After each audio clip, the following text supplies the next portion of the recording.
No vídeo de hoje, uma discussão que é sempre necessária: combater a censura às ideias.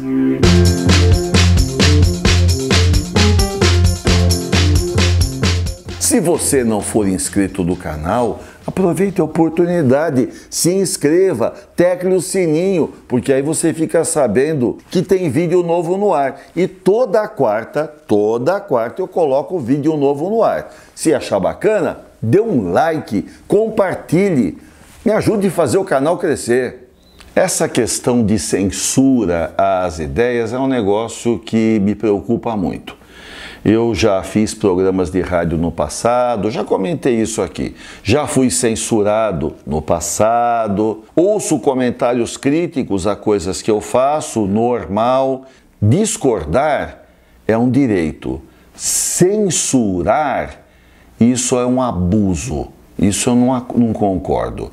Você pode discordar de mim, mas censurar, a gente precisa ter a liberdade de falar o que pensa, e cada um de nós tem que ter o equilíbrio para entender se aquilo vale ou não vale. Se não vale, a gente não dá destaque, a gente deixa de lado, mas pode ser interessante ouvir ideias que a gente discorda, que quem sabe a gente não esteja tão certo assim. Por isso, o direito à liberdade de expressão é um direito sagrado. E as constituições de cada país sempre buscam assegurar esse direito. E de tempos em tempos tem gente que vem com umas ideias de doido querendo acabar com esse direito. Hoje eu quero falar de dois filmes que tratam bem do assunto. E não são filmes do nosso país. Não vou discutir agora o nosso país. São filmes que falam da cultura americana, dos norte-americanos. E os norte-americanos são admirados por muitos. Então, vamos falar um pouco de dois filmes dos Estados Unidos e que trabalham muito bem essa questão à censura de ideias. Primeiro filme é esse daqui, olha que graça. O nome em inglês é The Front, mas em português foi lançado no Brasil com o título Testa de Ferro por Acaso. Este filme vai falar do macartismo. O que foi o macartismo? Macartismo foi em função de um senador americano chamado MacArthur, e esse camarada começou a defender a ideia que a indústria americana estava cheia de comunistas e que os Estados Unidos estavam em briga com o comunismo porque pensam de forma diferente, que o capitalismo não tem nada a ver com o comunismo e que, portanto, as pessoas que defendem o comunismo e viviam nos Estados Unidos, elas deveriam ser proscritas, não deveriam ter direito ao trabalho. Se gosta, vai viver então lá na Rússia, na União Soviética, aqui não. E conseguiu mobilizar as empresas de cinema, e ele conseguiu fazer com que o pessoal não contratasse mais pessoas que tivessem algum tipo de identificação com o Partido Comunista. O Partido Comunista americano existia, é um partido livre, a democracia aceita a diferença de ideias.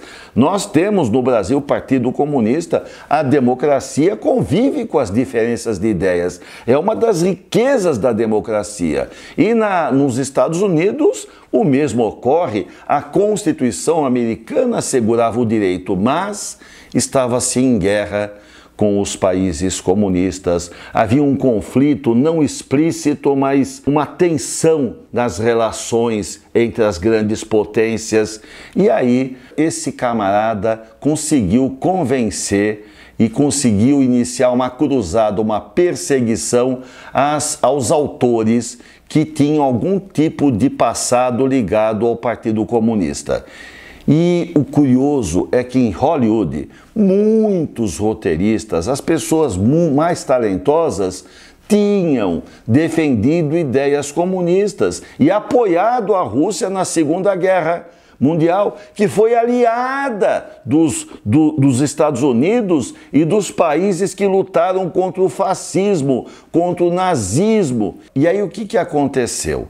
Esses autores começaram a não ter como ganhar vida, porque eles não eram contratados. Só que a indústria não tinha gente talentosa assim para substituir. Então começou a rarear bons roteiros para fazer filme, começou a haver uma dificuldade, e aí um desses autores pensou na seguinte solução: ele faria o roteiro e daria para uma pessoa desconhecida para que ela apresentasse o roteiro. Então o roteiro ia com o nome desse desconhecido, que não tinha nada a ver com o Partido Comunista ou coisa que o valha. E aí os estúdios pagariam para o desconhecido e o autor verdadeiro receberia uma porcentagem, 20%, 30%, que era para poder continuar a sustentar a família. Isso começou a acontecer. E aí é a história contada neste filminho aqui. O Woody Allen faz o Testa de Ferro, faz a pessoa que não tem nada a ver com escrever, nada a ver com cinema, é um cara meio assim, meio aéreo, e ele é convidado a assinar o nome dele no roteiro para que o roteiro possa ser vendido. Aí o dinheiro que ele recebe, ele fica com uma parte significativa e passa para o colega.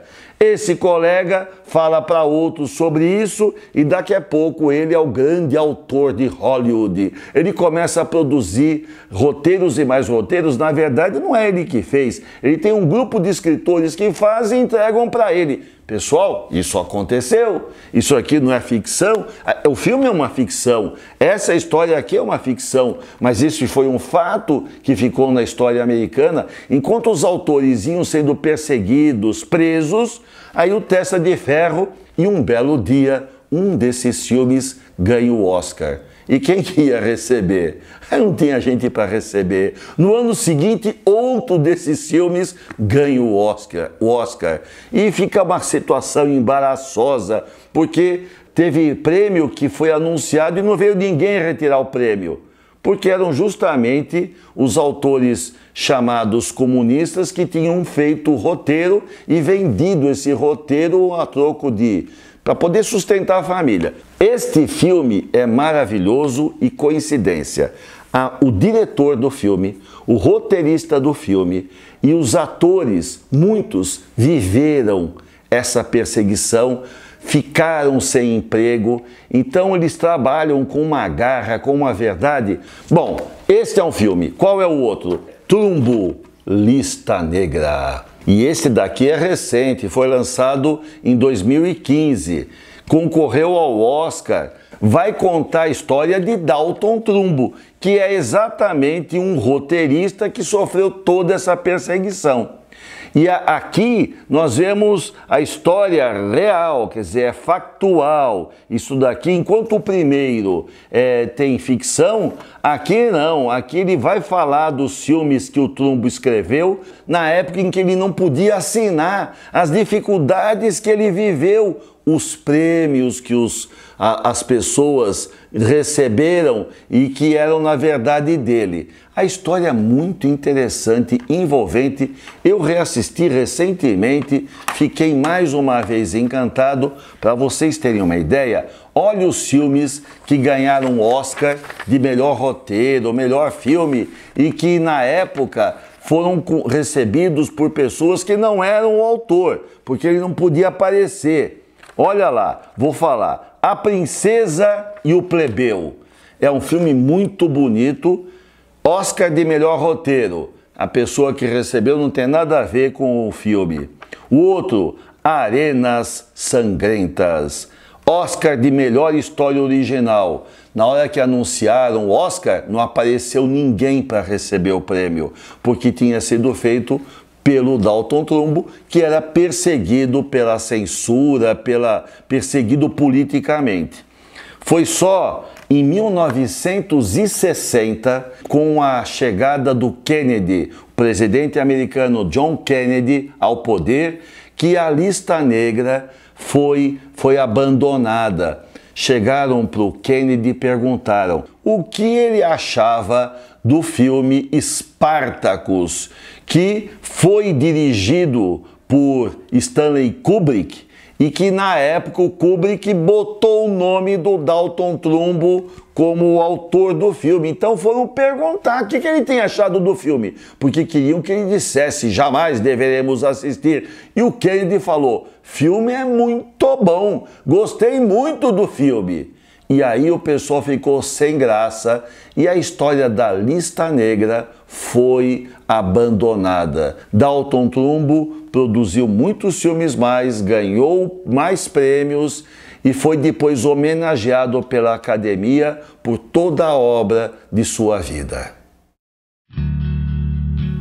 Nós, seres humanos, pensamos e temos o direito de falar e defender nossas ideias. Qualquer censura à apresentação de ideias é um ataque que se faz à humanidade.